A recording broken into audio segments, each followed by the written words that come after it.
Okay, folks, this is like CraigTheButterflyMan.com. This is number, I think, 11 in a series on my YouTube channel, Craig the Butterfly Man. And it's got a little girl up on top. She's got a monarch costume. It's got like 300 videos because I have another Craig the Butterfly Man YouTube channel with about 100. But we're moving along here. You can see all these little caterpillars in pretty close to the same instar. You'll see they're 2 and 3 instar out of 5 instar, and once they get to 5 instar, that's when they change to a chrysalis. CraigTheButterflyMan.com is our website, our organizational website, and Raise Monarchs is a drop down as on the menu, as well as the Leaders Program, and of course the homepage shows you all the science that supports everything we teach and do. So here you go, and this gets stripped down, and these will be stripped down more. And we have over here fresh milkweed stems we put in here, and we've explained all about putting the stems in previous videos, how we put the stems in to keep them fresh like this. And see, you'll see caterpillars on here, but I wanted to kind of explain to you today about tubes, because when some of these things, like over in this other bunch of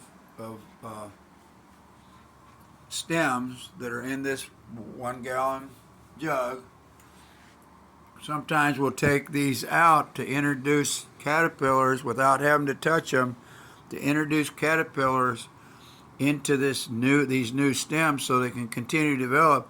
We'll take these tubes, and they're called floral tubes, and you can get them on Amazon. You can get 100 of them for 20 bucks. So they fill them with water, right? And so that'll keep this fresh while they continue to eat it. And we just kind of insert this tube down among the stems.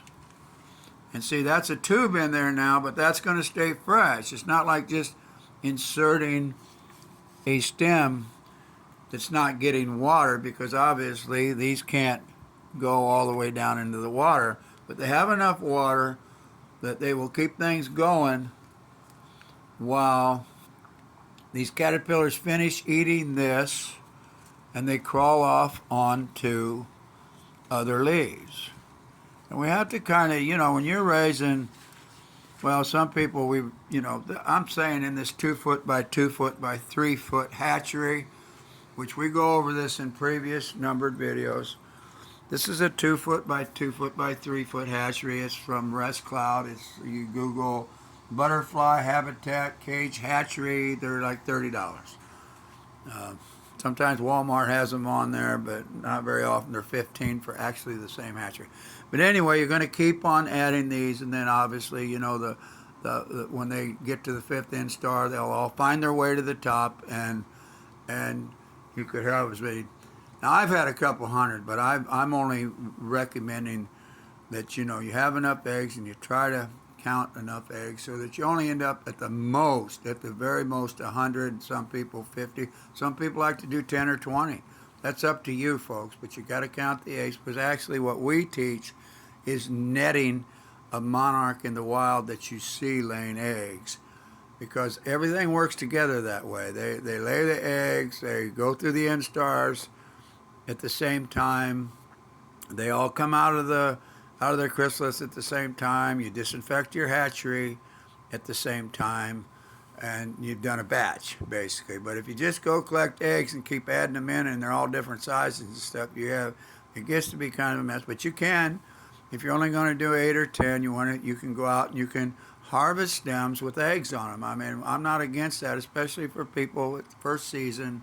Of course, here's some caterpillars. Instarring is what we call. They crawl onto the sides of these. But anyway, I want to explain this a little bit to you about the floral tubes. You can order them. They're pretty cheap, and it kind of helps you move. It kind of helps you move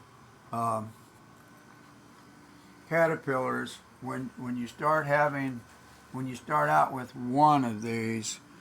See, and you've got it in here. You've got it in here, and you know, you're trying to get them to move over. Sometimes you can take the stems out of this one where they're spent, and you put a tube on it and slide it in. CraigTheButterflyMan.com. We have a huge organization, 300,000 people in North America. We have all the major Facebook groups, monarch conservation Facebook groups. So CraigTheButterflyMan.com. Read all the drop downs, read the home page, read the science that supports everything we do. Thank you very much.